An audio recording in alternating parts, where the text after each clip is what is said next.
Assalamualaikum warahmatullahi wabarakatuh.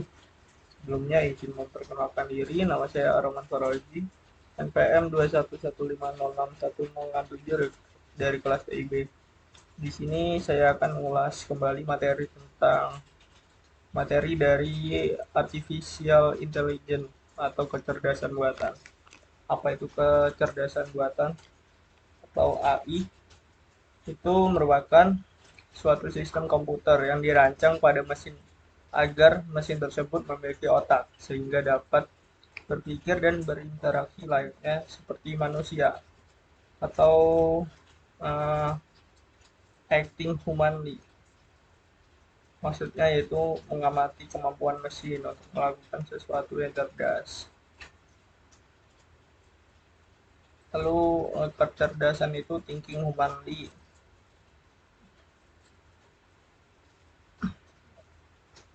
Kalau kecerdasan manusia itu kecerdasan alami itu berpikir rasional, bertindak rasional. Jadi itu perbedaan dari kecerdasan alami dan buatan. Masalah dalam kecerdasan buatan adalah masalah yang dapat dikonversi ke dalam ruang keadaan, mempunyai keadaan awal dan keadaan tujuan menggunakan sekumpulan aturan tertentu. Definisi penyelesaian permasalahan. Yang pertama, mendefinisikan masalah dengan tepat. Spesifikasi mengenai keadaan awal dan solusi yang diharapkan. Analisis permasalahan menggunakan teknik yang sesuai. Mempresentasikan pengetahuan untuk permasalahan, memilih teknik penyelesaian yang terbaik. Teknik penyelesaian ada 4, yaitu yang pertama searching, lalu reasoning, planning, dan learning. Searching merupakan metode yang digunakan untuk mencari solusi atau keputusan terbaik dalam suatu masalah. Algoritma ini mencari solusi dengan mengeksplorasi semua kemungkinan solusi pada suatu ruang pencarian atau search space. Lalu untuk reasoning itu mengacu pada kemampuan sistem AI untuk mengambil kesimpulan atau membuat keputusan berdasarkan data dan informasi yang telah dikumpulkan. Lalu ada planning, itu merujuk pada kemampuan sistem untuk merencanakan urutan tindakan atau serangkaian tindakan yang diperlukan untuk mencapai tujuan tertentu. Lalu learning itu kemampuan untuk belajar dari data sebelumnya untuk meningkatkan kinerja. Lalu ada BFS, itu melakukan proses searching pada semua node yang berada pada level atau hierarki yang sama terlebih dahulu sebelum melanjutkan proses searching pada node di level berikutnya. Lalu ada depth first search. Apabila cabang ditemukan, DFS akan melakukan cabang tersebut. Apabila sudah tidak ada lagi cabang yang dapat dieksplorasi, DFS akan kembali ke node parent dan melakukan proses searching terhadap cabang yang belum dieksplorasi dari node parent sampai menemukan penyelesaian masalah. Urutan proses searching DFS ditunjukkan dalam gambar adalah ABEFGC. Masalah dalam AI adalah masalah yang dapat dikonversi ke dalam ruang keadaan. Lalu untuk representasi pengetahuan dalam AI merujuk pada cara-cara untuk mempresentasikan informasi atau pengetahuan suatu domain dalam bentuk yang dapat dipahami oleh sistem. Lalu ada logika berhubungan dengan premis-premis yang dapat diproses dengan operator logika dan output yang merupakan kesimpulan. Lalu prosedural yang merupakan pengetahuan yang digambarkan sebagai pasangan if else atau jika premis maka kesimpulan. Network pengetahuan disusun atas sebuah jaringan yang memiliki komponen utama yaitu node dan link terstruktur. Dari representasi network itu diperluas dengan membuat node menjadi struktur data yang kompleks. JST atau jaringan saraf tiruan. Ini merupakan suatu algoritma pemrograman dalam kecerdasan buatan yang berfokus pada pengembangan suatu sistem cerdas berdasarkan jaringan saraf biologis yang membentuk struktur otak manusia.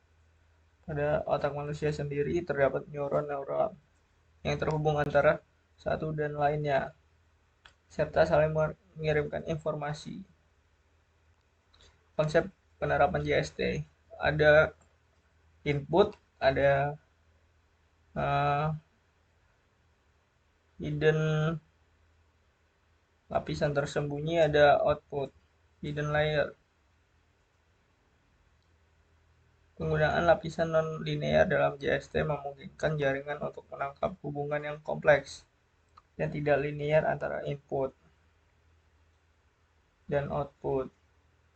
Jika hubungan antara input dan output bersifat linear, JST dengan lapisan linear akan mencukupi.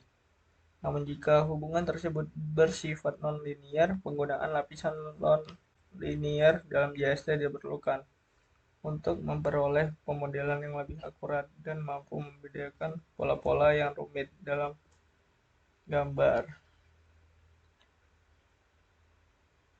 Proses pada JST, jaringan saraf tiruan atau neuron itu sebuah model komputasi yang terinspirasi oleh struktur dan fungsi jaringan saraf biologis dalam otak manusia yang berfungsi sebagai sistem pembelajaran mesin yang mampu mengenali pola-pola kompleks, mempelajari informasi dari data input dan menghasilkan output yang diinginkan. JST terdiri dari sejumlah besar unit pemrosesan sederhana yang disebut neuron tiruan atau node. Setiap neuron menerima input dari neuron lain melalui koneksi yang memiliki bobot tertentu.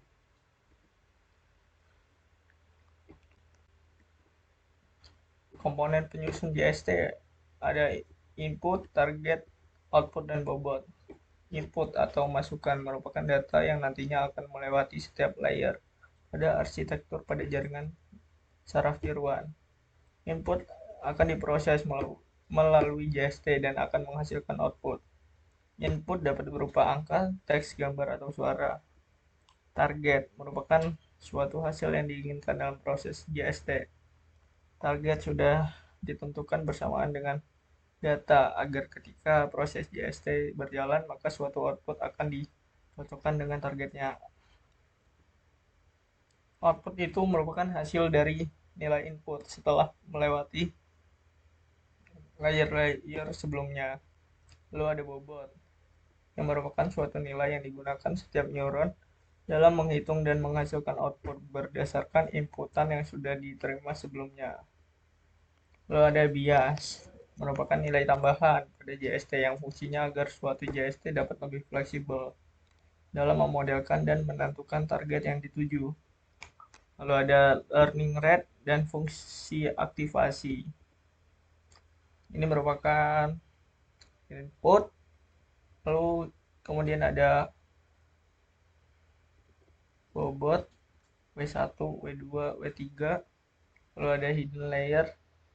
Ini single layer perception, berarti nggak punya hidden layer, yang berarti langsung menghasilkan output dengan fungsi aktivasi.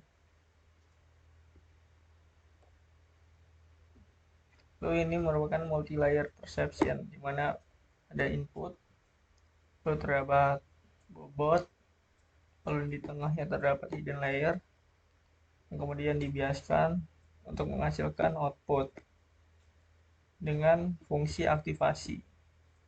Lalu ada sistem pakar. Sistem pakar dalam kecerdasan buatan merupakan jenis sistem yang dirancang untuk meniru pengetahuan dan kemampuan seseorang pakar manusia dalam suatu bidang tertentu. Sistem ini berusaha menyelesaikan masalah yang kompleks dengan menggunakan basis pengetahuan yang dimasukkan ke dalamnya. Sistem pakar ini menggunakan aturan dan logika untuk membuat kesimpulan atau memberikan rekomendasi berdasarkan data yang diberikan. Lalu yang terakhir ada algoritma genetika, di mana algoritma genetika ini merupakan sebuah metode optimisasi yang terinspirasi dari mekanisme evolusi dalam alam. Algoritma ini digunakan dalam sistem cerdas untuk mencari solusi optimal atau mendekati solusi optimal dalam ruang pencarian yang kompleks. Algoritma ini memodelkan masalah sebagai populasi individu yang mewakili solusi potensial dan menggunakan operasi genetika seperti seleksi alam, rekombinasi, dan mutasi untuk memperbaiki solusi dari generasi ke generasi. Langkah-langkah untuk membuat kecerdasan buatan. Yang pertama yaitu memodelkan atau mencari metode yang diperlukan. Apakah menggunakan JST atau sistem pakar.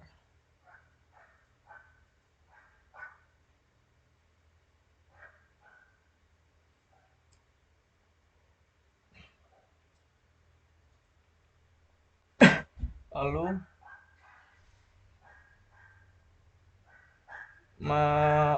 melakukan teknik penyelesaian. Yang pertama yaitu searching, lalu reasoning, planning, dan learning.